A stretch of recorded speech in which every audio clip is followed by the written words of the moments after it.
Hello everyone, I am Sanjay Rathore. आज के इस वीडियो में हम देखेंगे कि जो 2025 ICAR PGF JRF इकोनॉमी का जो पेपर था, है ना, 2025 JRF इकोनॉमी, इसमें किस टॉपिक से, ठीक है, किस टॉपिक से कितने क्वेश्चन थे और किन बुक्स से क्वेश्चन आए थे, ठीक है, किन बुक्स से क्वेश्चन आए थे। अब इस चीज़ का एनालिसिस क्यों ज़रूरी है, ठीक है, इस चीज़ का एनालिसिस क्यों ज़रूरी है, ताकि हमें पता हो कि करंट में जो है रिसेंट ईयर्स में किन बुक्स से क्वेश्चन ज़्यादा आ रहे हैं, है ना, ताकि हम कोई और बुक ना पढ़ के हम उन्हीं बुक्स को पढ़ें जहाँ से क्वेश्चंस आ रहे हैं। क्योंकि आप देखो, फॉर एग्जांपल मैं आपको बताता हूँ, इस बार जो वीड साइंस से जो क्वेश्चन थे, है ना, रिसेंट ईयर्स में 2-3 सालों में अभी वीड साइंस से जो क्वेश्चन आ रहे हैं वो पूरे क्वेश्चन जो हैं टीके दास से नहीं आ रहे। जनरली हम सुनते हैं ना कि T K Das is enough for weed science, ठीक है, तो पूरे क्वेश्चन यहाँ से नहीं आ रहे हैं। यहाँ पर भी सेम टॉपिक है टीके दास में, बट जो चीज़ें अदर सेम टॉपिक से जो क्वेश्चन आ रहे हैं वो इस बुक में नहीं लिखा है कम्प्लीटली, ठीक है, लाइन टू लाइन दूसरी बुक से उठाया है, और रिसेंट ईयर्स में उन बुक से जो है क्वेश्चन ज़्यादा आ रहे हैं। इसलिए हमें ये पता होना ज़रूरी है कि किन बुक्स से क्वेश्चन आ रहे हैं आजकल, ताकि हम उन बुक्स पे ज़्यादा फोकस करें और इधर उधर की बुक्स पे ना पढ़ें। क्योंकि आप वीड साइंस का ही बुक देखोगे, कई सारे बुक हैं, है ना, इंडियन ऑथर्स के ही ऐसे 5-6 बुक तो जो फेमस हैं वो मिल जाएंगे, और जो नहीं फेमस हैं तो ऐसे तो बहुत हो जाएंगे, ठीक है ना। सॉइल साइंस के, इरिगेशन के, ऐसे बहुत सारी बुक्स हैं, लेकिन कुछ हर टॉपिक का अगर आप देखोगे, है ना, तो 2 बुक हैं जहाँ से ज़्यादा क्वेश्चन आ रहे हैं। हर टॉपिक के 2-2 बुक हैं जहाँ से ज़्यादा क्वेश्चन आ रहे हैं, ठीक है। तो ऑलमोस्ट आपको उन बुक्स को पढ़ना ही पड़ेगा। और इसमें भी अगर हम देखें तो 5 to 6 बुक्स हैं जहाँ से सबसे ज़्यादा क्वेश्चन आ रहे हैं, और ये जनरली 80 क्वेश्चंस आपका कवर करता है, ये 5 to 6 बुक्स, ठीक है।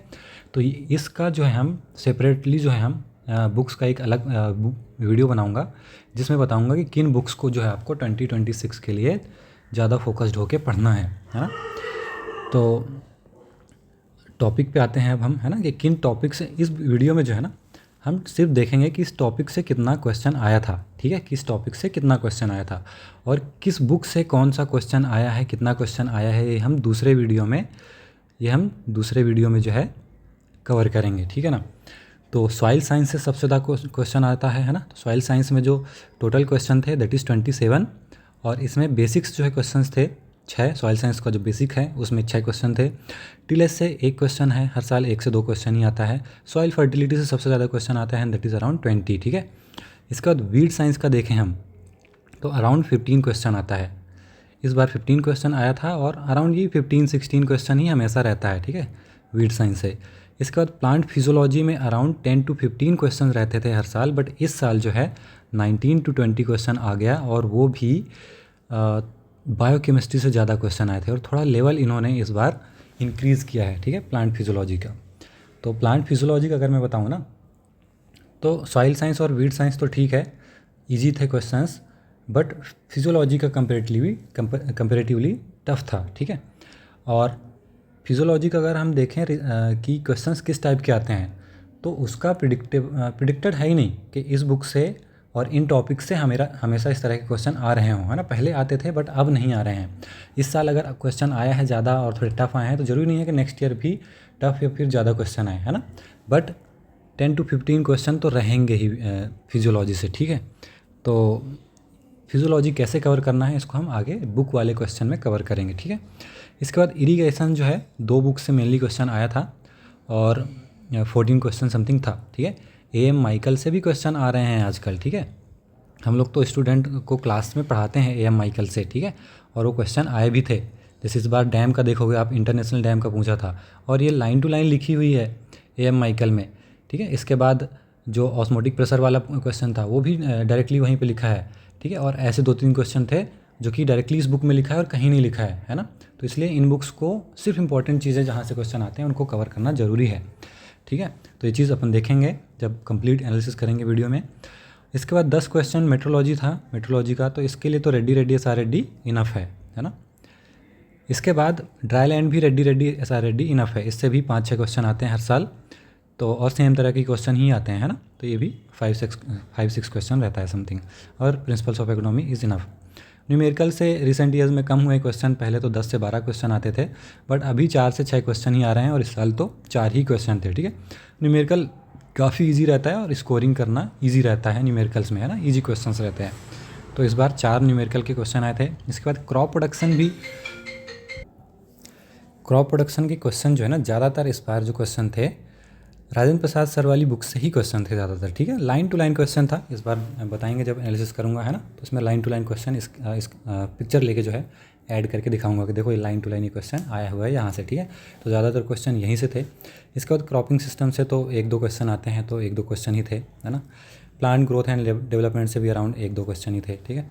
एग्रोमेट से 2 क्वेश्चन थे, और इसमें जो शिफ्टिंग एग्रीकल्चर से जो क्वेश्चन आता है ना, वो एक ही बुक से क्वेश्चन आता है हर साल, मैंने देखा है, ठीक है। मैंने प्रीवियस ईयर के क्वेश्चन भी देखे, तो वहीं से आता है जनरली वो, ठीक है। तो इसको भी मैं दिखाऊंगा। जनरली ड्रॉप हो गया था वाला क्वेश्चन, बट क्वेश्चन उसी बुक से था, ठीक है, तो इसको बताऊंगा मैं। इसके बाद जनरल एग्रीकल्चर से जनरली 4 क्वेश्चन थे, 4 से 6 क्वेश्चन ही आते हैं। यही सब इंस्टीट्यूट, साइंटिफिक नेम, है ना, इन सब से क्वेश्चन, तो 4 क्वेश्चन थे यहाँ से। इसके बाद रिमोट सेंसिंग से 5 क्वेश्चन थे, और PYQ से इस बार देखोगे तो 6 से 8 क्वेश्चन जो है रिपीट हो गए थे, direct as it is question 6 to 8 question repeat हो गए थे, ठीक है। इसके बाद हम मॉक टेस्ट जनरली हम जो इंपॉर्टेंट बुक्स हैं, है ना, इंपॉर्टेंट बुक्स, तो वहाँ से हम बनाते हैं। तो 25 से 30 क्वेश्चन तो डायरेक्ट मॉक टेस्ट से ही हमारा आ गया था, है ना। इसलिए इंपॉर्टेंट बुक से जो अच्छी अच्छी लाइंस लिखी हुई हैं ना, वहाँ से क्वेश्चंस बनाना ज़रूरी है, क्योंकि एग्जामिनर भी जनरली वहीं से बनाता है। तो ऐसे में 25 से 30 क्वेश्चन सिर्फ एक मॉक टेस्ट से मतलब आ जाना काफ़ी बड़ी बात होती है, ठीक है ना। तो इसलिए मॉक टेस्ट तो अपना फिर फेमस है ही इसी कारण से, है ना, और क्लासेस तो हैं ही, और क्लासेस में भी सबसे ज़्यादा सिलेक्शन तो अपने ही है, ठीक है। अब रैंक देखते हैं, आने वाला है जल्द। ICR के ऊपर है, वो जानबूझ के डिले कर रहे हैं। एक्चुअली ICR जो है ना डिले करता है इसलिए है क्योंकि यार उनके बस की बात है नहीं कि वो टाइम से कोई चीज़ करा पाएँ, है ना। अब पहले क्या होता था, टाइम से सब कुछ चलता था। अब बहुत ज़्यादा इन लोगों का टाइम जो है कोरोना के बाद से अपना बिगाड़ लिया इन लोगों ने, और बस बहाना देते रहते हैं एक दूसरी चीज़ों का, और काम में बहुत डिले करते हैं। बताओ 2 महीने से ज़्यादा हो गए एग्ज़ाम हुए और अभी तक रैंक कार्ड नहीं आया है ना। तो ये इनकी लापरवाही है। अब क्या ही कर सकते हैं उस चीज़ में, सिस्टम में तो अपन है नहीं, है ना। तो एटलीस्ट रैंक तो दे ही सकते थे स्कोर कार्ड के साथ, भले जो है कैटेगरी वाइज रैंक बाद में दे देते, बट एक कॉलम ही तो ऐड करना होता है एक्सेल में, ठीक है, और सबका रैंक आ जाएगा। तो इतना आसान नहीं किया जा सकता है उनको। अब स्टूडेंट्स के लिए अगर ये लोग करते तो सीधी सी बात अच्छे से करते, वो तो बस जैसे काम निपटाना हो इस टाइप से ICR काम करता है, ठीक है ना।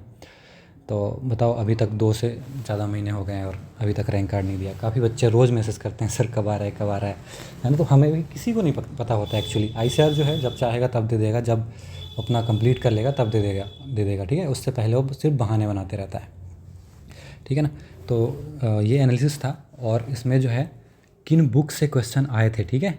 तो आपको जो है 26 और 27 के लिए किन बुक्स को सिर्फ फोकस करना है, ये ज़्यादा ज़रूरी होगा अगर आपको पता होगा किन बुक्स से क्वेश्चन आ रहे हैं, ठीक है ना। तो इसलिए जो है ना, अगर PPT से हम पढ़ लेते हैं किसी बुक, या जैसे मीना कोई देखें हम, है ना, या फिर कोई कोचिंग का नोट्स वगैरह है, ठीक है, शॉर्ट नोट्स वगैरह, तो उतना ज़्यादा इफेक्टिव नहीं होता है, ठीक है, क्योंकि बहुत सारी चीज़ें छूट जाती हैं नोट्स बनाने में, PPT बनाने में। इवन मीना सर वाली बुक से करीब 60-70 क्वेश्चन थे, है ना। तो काफ़ी ज़्यादा नंबर है, बट 60-70 क्वेश्चन में आपका बहुत अच्छा कॉलेज तो मिलना नहीं है ना। तो इसलिए बुक्स को भी पढ़ना ज़रूरी है। मैं कहूँगा जो 6 to 7 बुक्स हैं ना, एग्रोनॉमी की बहुत अच्छी बुक्स हैं, जो जहाँ से ज़्यादातर क्वेश्चन आते हैं, उनको तो पढ़ना ही पढ़ना चाहिए आपको, ठीक है। क्योंकि कॉन्सेप्ट तभी क्लियर होगा, रीजंस तभी क्लियर होंगे। नोट्स, PPT या फिर मीना बुक पढ़ने से वो जो कॉन्सेप्ट्स हैं वो क्लियर नहीं होगा, है ना। तो इसलिए बुक्स की वीडियो जो है हम सेपरेट बनाऊंगा, और जो किस बुक से कौन सा क्वेश्चन आया था, ठीक है, इसका वीडियो जो है हम लोग बनाने वाले हैं, क्योंकि ये चीज़ हमने एनालाइज़ कर लिया है कौन सा क्वेश्चन किस बुक से आया था, ठीक है। अब बस वीडियो बनाना बाकी है। तो 80 क्वेश्चन तो ईजिली मिल गए कि इन बुक से आए हुए हैं, बट बाकी जो 20 क्वेश्चन हैं उनको ढूंढने में काफ़ी टाइम लगा, और 20 क्वेश्चन तो अभी मिले ही नहीं है हमें, है ना। तो इसलिए सारे क्वेश्चन तो करने के लिए होते नहीं हैं। जस्ट आपको 80+ क्वेश्चन करने हैं, 80 to 90। अगर 90 कर गया तो आपका फर्स्ट रैंक तो कोई नहीं ले गया, ठीक है। मीन्स टॉप 10 में तो मैं कह ही सकता हूँ 90 क्वेश्चन सही करने वाला टॉप 10 में आ ही जाएगा, ठीक है ना। तो इतने क्वेश्चंस तो हमने ढूंढ लिए हैं, 80 क्वेश्चंस तो ईजिली मिल गए, बाकी के 20 ढूंढने में काफ़ी टाइम लगे। ठीक है, तो इसका एनालिसिस कंप्लीट लेके आ रहे हैं हम लोग। इस चीज़ के लिए बने रहिए, और यूट्यूब में जो है या फिर ग्रुप्स वगैरह हम लोग तो शेयर कर ही देंगे। ठीक है, तो that's all for today, that's all for this video. Thank you for watching.